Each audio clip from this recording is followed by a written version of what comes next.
Hey y'all, thanks for tuning in. This is how to stop overfunctioning without feeling like you're abandoning people. And so a lot of times we overfunction in relationship, and I talked about this in a pod from earlier this week, where we feel the need to do things that create safety in the environment, but we're taking on the responsibility of everyone in the environment, including their emotional regulation, including their circumstantial effect of some of the things that they might have caused, and we're shouldering that burden when it's not ours to bear. So in this how-to video, we're going to learn some steps to break our fixer patterns, to stop over-functioning in spaces and relationships where it doesn't require you to do so. Obviously, if you're taking care of a baby, you're over-functioning, but if you're taking care of a grown adult, or if your children are grown adults, or if your partner is a grown adult, it doesn't and shouldn't be that way. And we're going to talk about creating an emotional balance within ourselves. So we're going to talk about some practical tools to use, using the family systems therapy and trauma research that tells us how to create that nervous system regulation. So how do we stop overfunctioning without feeling like we are abandoning the people that we care about? Well, the first one is we have to identify the spaces where we're overfunctioning. If you don't know that you're overfunctioning, then you're not going to be able to stop doing it.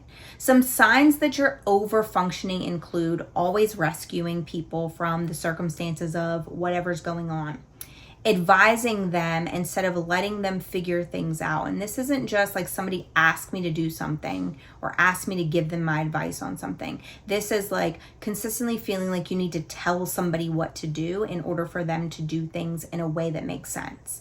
Micromanaging the behaviors or the circumstances around you so that everything goes a certain way to keep the situation safe. Anticipating needs or being hyper vigilant about things that are happening around you, like noticing people's shift in emotions or shifts in tone and feeling like you need to change the situation. And all of those things are usually in an effort to avoid conflict. So if you feel like you're avoiding conflict by over helping, those are going to be the times where you are over functioning in your relationships in an effort to keep yourself safe, but you're creating that feigned helplessness in other people. The second thing we really need to think about is how we can separate empathy from responsibility. So when we're empathetic towards someone, we can have a level of understanding of the way that they feel. We can have compassion for those feelings. But empathy is the result of feeling with. Responsibility is the result of caring for. So if you feel empathy, you are feeling the emotions with the person. But if you've shifted that empathy to responsibility, you are now carrying the weight of that thing for the person. And research shows that compassion can strengthen relationships while rescuing weakens them, because you can't create authentic connection with anybody if you are weakening the relationship by rescuing them, because one, you don't think that they're capable, and two, you think it's going to create some sort of consequences that are going to eliminate your peace. And so if you really want to show up with empathy and compassion, you have to feel with and not carry for, especially if you're trying to strengthen the connection with that person. The third thing is practice the pause. We like to react and respond before actually acknowledging what's happening. So before helping, pause and ask yourself some questions.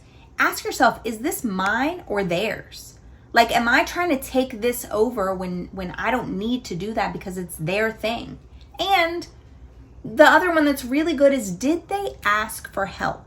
Because sometimes people will bring you something just because they want a listening ear. And because you are a caring person, you try to take it over as if they ask for help. And like I said earlier, that creates a disconnect because they don't feel seen. So the relationship doesn't feel authentic and as strong as it could.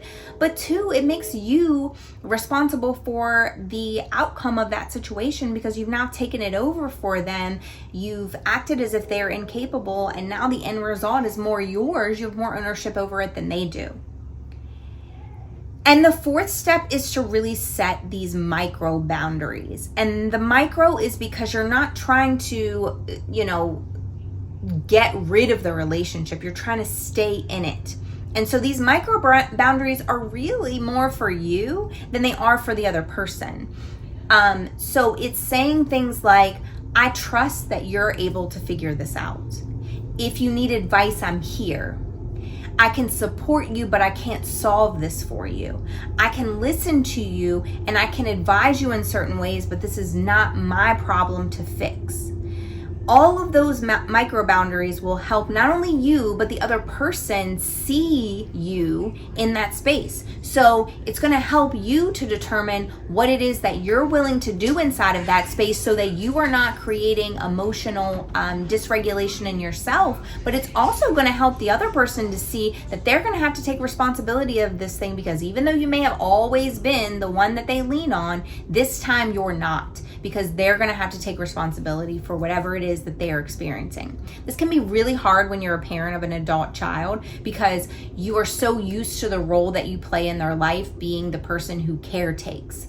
But when they become an adult, you have to shift from caretaking to being empathetic and to being supportive, but not feeling like you need to take it over. Like, there was this time where my son wanted to make an appointment, and it wasn't just a regular doctor's appointment. It required some research to try to figure out some things. And I told him that I would support him and help him, that I wasn't going to take it over for him. And the reason that I didn't take it over is because in his adulthood, he needed to make that choice, because if it didn't work, then I was going to be the one that he blamed for it not working, and then the accountability piece wasn't going to be on him. And I love him deeply, and I know that he needed to do that on his own. So instead of overfunctioning for him and or abandoning him, because those are the two polarities, I sat in a space where I was supporting him, but also knowing that it was his problem to fix.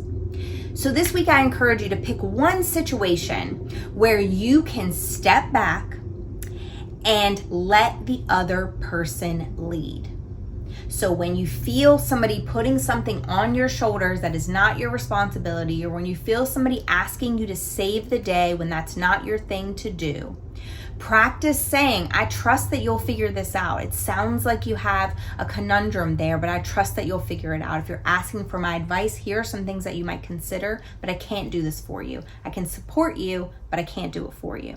And then once you do that, once you take the step back, take out your journal and write what came up for you. Did you feel relief? Did you feel guilt? Were you at peace? Because I can tell you, in the beginning phases of this, you're going to feel a little friction because you're used to playing that role. But eventually, surrendering your overfunctioning will help you to release the stress that you're experiencing by doing everything for everyone else.